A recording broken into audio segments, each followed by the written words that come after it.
Right now at 5:30, a man says he was tied up and duct taped during a home invasion near UK's campus. Police charge a man with murder for one of 3 recent deadly shootings in Lexington.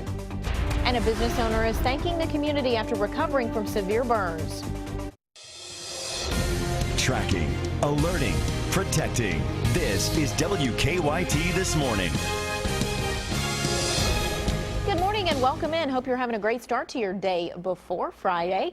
And in now with a look at weather and how things are going to heat up is Jim Caldwell. And they are really going to heat up as we progress through the day today, Rebecca. We're talking highs around 90 degrees out there this morning, though. We're in the upper 60s, at least in Lexington. Some low and mid 60s are also showing up across parts of Kentucky. Defender might get a little bit active during the afternoon and evening. And I'm just talking a few showers and thunderstorms showing up across parts of Kentucky. Not a widespread chance, but we will have a few chances out there, which is better than yesterday. And we certainly need to throw a little bit of rain into the mix. But some of our weather headlines, we're talking hot and humid conditions. 90 degrees becomes a very common sight on many thermometers. And then we start tracking those showers and thunderstorms. We'll break all of these things down coming up for you here in just a few minutes. 2 suspects are still on the run this morning after a man says he was duct taped and robbed in his home by 2 gunmen. WKYT's Mark Farmer is tracking this live alert in Lexington. Good morning, Rebecca. Police say that just a few hours ago, the 24-year-old who was robbed was able to break free from the duct tape that he was tied in and was able to run to one of these nearby homes for help. Police say that the man was attacked inside his home here on Aylesford Place after he answered a knock at his door overnight. Investigators tell us that the 24-year-old did grab a gun before he opened the door, but we're told it was unloaded and he dropped it after 2 robbers pulled a gun on him.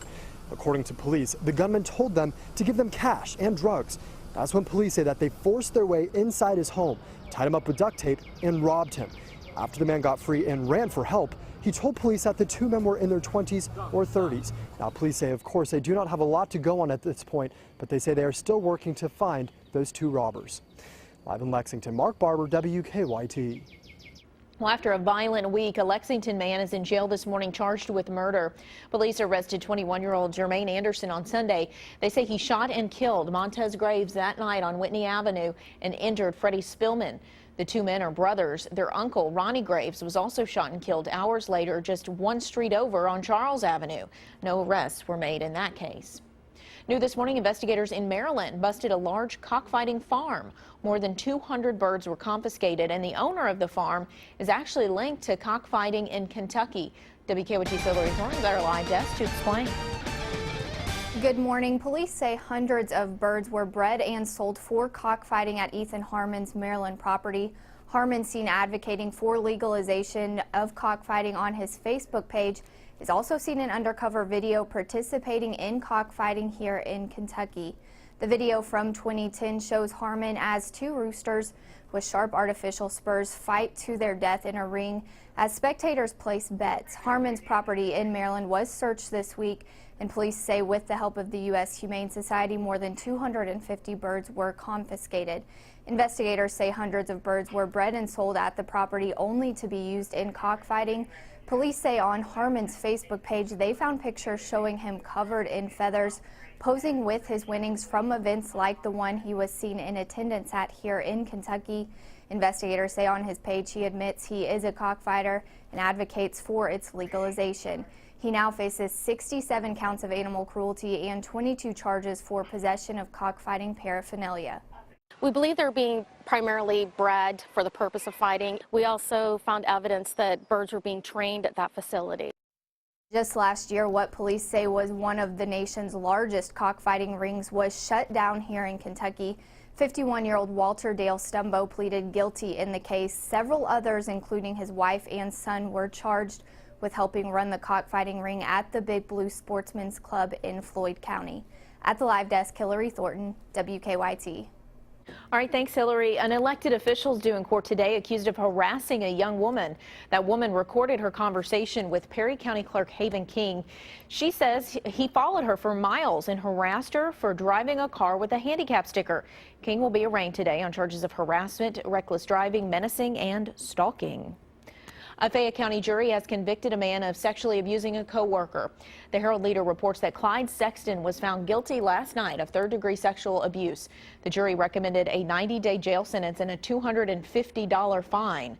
Sexton abused Melissa Klein Smiley 2 years ago after she passed out in a strip club on Winchester Road. She died days later of a drug overdose. New this morning, a man was hit and killed by a car in McCreary County. State police say 27-year-old Mickey Hatfield was hit while walking down Wilburn K. Ross Highway in the Stearns community. Police say the crash appears to have been an accident. This morning, police are stepping up their search for a missing Knott County woman. Police say Natasha Fugit Jones has not been seen in several weeks, but police were just notified this week. They're going around the community and asking questions about her disappearance. New this morning, the family of a 30-year-old amateur driver killed in a crash at Kentucky Speedway last year has filed a lawsuit. They allege that the race car steering wheel broke off in his hands as he roared around the track at more than 100 miles an hour. Stephen Cox, a pharmacist from Ohio, crashed into a wall during the Rusty Wallace racing experience. We are tracking a crime alert out of Richmond, where police are saying that thieves are stealing from people while they exercise. They broke into cars parked outside gyms around Richmond. Now gym employees are warning people about this situation, telling them to keep their cars locked and their valuables out of sight. Witnesses were able to give police descriptions of the suspects. This morning, police hope that pictures of a thief will help them make an arrest. The Laurel County Sheriff's Office says this man broke into Mac's filling station on US 25. They say he stole cartons of cigarettes and rolls of lottery tickets. They say he caused significant damage to the building and to a walk-in cooler. Well, less than a year after taking off, Eastern Kentucky's only commercial airline is grounded. Appalachian Air will stop offering flights from Pikeville to Nashville beginning next month because of a lack of passengers. Passengers who have booked flights on Appalachian Air for July or later will be contacted directly. President Barack Obama is sending 450 more American troops to Iraq. Their purpose is to open a 5th training site dedicated to helping the Iraqi army integrate Sunni tribes into the fight against the Islamic State group. The additional troops include advisors, trainers, and security personnel. An American has died fighting against ISIS in Syria. As Mark Albert reports, dozens more Americans are suspected of fighting without the permission of the U.S. government. I can confirm that U.S. citizen Keith Broomfield was killed in Syria. We're providing all possible consular assistance. The U.S. State Department says 36-year-old Keith Broomfield was killed as he fought alongside Kurdish forces inside Syria against ISIS militants, reportedly on June 3rd. Broomfield, from Bolton, Massachusetts, an hour west of Boston, was married and had no children. Friends say they don't believe he had any military background, but that he became angered by ISIS's brutality. He is believed to be the first known death of a U.S. citizen in the battle against the terror group. The U.S. has not yet said exactly how Broomfield died. Mark Albert, CBS News, Washington. And pro-Kurdish social media accounts are now calling Broomfield a martyr. The U.S. estimates 180 Americans are fighting for ISIS. The principal of Bryan Station High School is retiring, and now Fayette County Schools looking for someone to replace the principal, Mike Henderson. And his retirement comes not too long after a WKYT investigation found Bryan Station had more assaults reported last year than all other Lexington high schools combined. A state education review claimed there was a lack of district support for Bryan Station. The state designated the school as persistently low achieving. Talk about a scare in the air. Riders on a high-speed roller coaster at Kings Island had to be evacuated mid-air. Yikes. A Kings Island park spokesperson says no one was hurt when a safety alert on the Diamondback roller coaster shut it down automatically. Riders were unloaded because it wasn't clear how long it would be shut down. The ride carries up to 32 people. A Lexington restaurant owner is thanking the community for supporting him after a terrible freak accident. Last June, Mamadou Savigny was burned badly when he spilled a vat of hot sauce in his restaurant. Since then, he and the restaurant Sav's Grill have received an outpouring of support from the community. Sav now back at work and says he's grateful for all the help. You know, it's really neat. It's neat. I'm speechless right now, honestly. Sav says his recovery is nearly complete, and he says the accident gave him a new perspective on life. We're glad to see him recovering so well. Time to get a look at live drive traffic. Let's see what is happening this morning out there on the roads early Thursday. This is a look at your Waze map. Not too much action to speak of. Just keep in mind that there's continuing construction going on in certain spots around town, especially a portion of Alumni that is sectioned off between Tates Creek and Nicholasville Road as they install roundabouts. That's expected to go on all summer long.